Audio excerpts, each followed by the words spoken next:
Praise the lord. క్రిందటి ఎపిసోడ్లో నోవాహు కాలంలో వచ్చిన జలప్రళయం గురించి, ఆ జలప్రళయంలో దేవుడు ఎవరిని కాపాడాడు, ఎన్ని రోజులు వర్షం కురిసింది, ఇలా నోవాహు కాలంలో జరిగిన జలప్రళయం గురించి కొన్ని సంగతులను తెలుసుకున్నాం కదా. ఈరోజైతే జలప్రళయం తర్వాత నోవాహు యొక్క క్రొత్త జీవితం, నోవాహు కుమారులైన షేము, హాము, యెఫెతు నోవాహు పట్ల ఎలా ప్రవర్తించారు, అసలు నోవాహు ఎన్ని సంవత్సరాలు జీవించాడు అన్న విషయాలను తెలుసుకుందాం. నోవాహు జలప్రళయం జరిగిన తర్వాత 357 సంవత్సరాలు కలిగి ఉన్నారు. నోవాహు జీవించిన మొత్తం కాలం 957 సంవత్సరాలు జీవించారు. ఇక టాపిక్లోకి వెళ్తే ఆదికాండం 9వ అధ్యాయము 20 నుండి 27 వచనాలు పరిశీలన చేస్తే ఈ భాగంలో మనకు చాలా ముఖ్యమైన బోధనలు ఉన్నాయి. 1. నోవాహు యొక్క క్రొత్త ఆరంభం. 2. హాము తప్పు. 3. షేము మరియు యెఫెతు గౌరవం. 4. నోవాహు శాపం మరియు ఆశీర్వాదం. ఇప్పుడు మొట్టమొదటిదైన నోవాహు యొక్క క్రొత్త ఆరంభం గురించి తెలుసుకుందాం. ఆదికాండం 9వ అధ్యాయము 20-21 వచనాలు పరిశీలన చేస్తే, ప్రళయం తర్వాత భూమిపై మిగిలిన వారు నోవాహు మరియు అతని కుటుంబం. దేవుడు వారికి క్రొత్త ఆరంభం ఇచ్చాడు. నోవాహు ఒక రైతుగా జీవించడం మొదలుపెట్టాడు. నోవాహు భూమిని దున్ని ద్రాక్ష తోట నాటెను. ఒకరోజు అతడు ద్రాక్షరసం తాగి మత్తులో తన గుడారంలో బట్టలు లేకుండా పడిపోయాను. ఈ వచనం మనకు ఏం నేర్పిస్తుంది? ఇంత ధర్మశీలుడైన ఒక నిర్లక్ష్యం వల్ల అవమానంలో పడవచ్చు. మత్తు, ద్రాక్షారసం వంటివి గౌరవాన్ని తగ్గిస్తాయి. కాబట్టి విశ్వాసులుగా మనం జాగ్రత్తగా ఉండాలి. ఇప్పుడు రెండవది తెలుసుకుందాం. హాము యొక్క తప్పు. ఆదికాండం 9వ అధ్యాయము 22వ వచనం పరిశీలన చేస్తే, నోవాహు కుమారుడు హాము తన తండ్రి యొక్క దిశములను చూచి గౌరవంగా కప్పకుండా బయటికి వచ్చి తన అన్నలైన షేము, యెఫెతులకు చెప్పెను. అతడు తన తండ్రిని కప్పలేదు, గౌరవించలేదు. కానీ నోవాహు యొక్క సిగ్గును ఇతరులకు చెప్పి అవమానపరిచాడు. ఈ వచనం మనకేం నేర్పిస్తుంది? ఇతరుల బలహీనతలను ఎగతాళి చేయడం దేవుని ముందు పెద్ద పాపం. పెద్దలను గౌరవించడం ప్రతి ఒక్కరి బాధ్యత. ఇక 3. షేము మరియు యెఫెతు గౌరవం.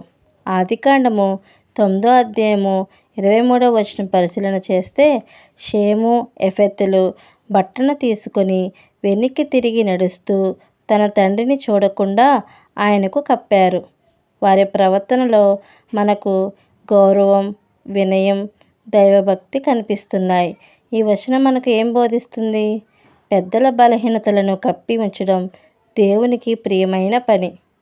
మనం ఇతరుల తప్పులను బయట పెట్టకుండా ప్రేమతో కప్పడం నేర్చుకోవాలి.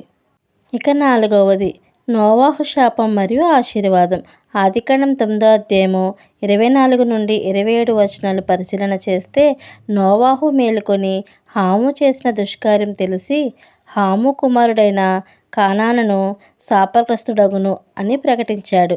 అతడు షేము, యెఫెతులను ఆశీర్వదించాడు. షేము వంశంలో నుంచి ఇశ్రాయేలీయులు తర్వాత మన రక్షకుడైన యేసుక్రీస్తు వచ్చారు. యెఫెతు సంతానం విస్తరించును అని చెప్పబడింది. కానాను వంశము ఇశ్రాయేలు దాసులుగా మారింది. ఈ వచనం మనకి ఏం నేర్పిస్తుంది? దేవుడు గౌరవించే వారిని ఉన్నతమైన స్థితిలో ఉంచుతాడు. అవమానించేవారు శాపంలో పడతారు. ఈ కథ నుంచి మనకు వర్తించే పాఠాలు ఏమిటో తెలుసుకుందాం. 1.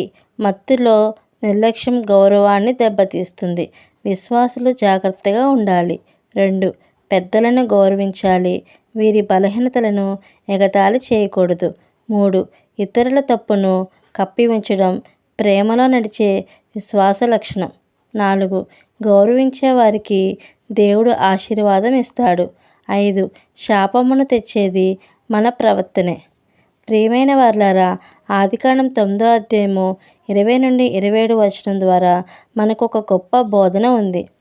హాము చేసిన తప్పు వల్ల అతని సంతానం శాపంలో పడింది.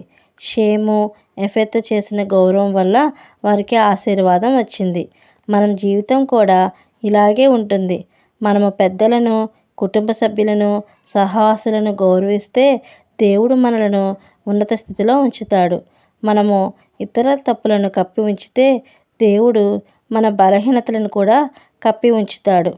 హాము వలె మనము కూడా తల్లిదండ్రులను గౌరవించకుండా అవమానపరుస్తూ ఇతరుల తప్పులను, బలహీనతలను ఎదుటివారికి చెప్పేవారిగా ఉంటూ వారిని హేళన చేసి మనం నవ్వుకుంటూ శాపాన్ని కొని తెచ్చుకుంటున్నామా? లేదంటే షేము, ఎఫెతు వలె దిశములను కప్పుతూ, అంటే ఇతరుల తప్పులను కప్పుతూ దేవుని దృష్టిలో మనం ఆశీర్వాదం పొందేవారిగా ఉంటున్నామా? కాబట్టి ఈ రోజు నుండి మనం నిర్ణయం తీసుకుందాం. పెద్దలను గౌరవిద్దాం. ఇతరుల బలహీనతలను ఎగతాళి చేయకుండా ప్రేమతో కప్పుదాం. దేవుని దృష్టిలో ఆశీర్వదింపబడిన వారముగా జీవిద్దాం. సో ఇది ఫ్రెండ్స్, మీకు ఎలా అనిపించింది? మీకు నచ్చినట్లయితే మీరు ఇచ్చే లైక్, కామెంట్, షేర్ ద్వారా నన్ను ఎంతో సపోర్ట్ చేసిన వారు అవుతారు. Thank you friends. మరొక టాపిక్తో కలుసుకుందాం.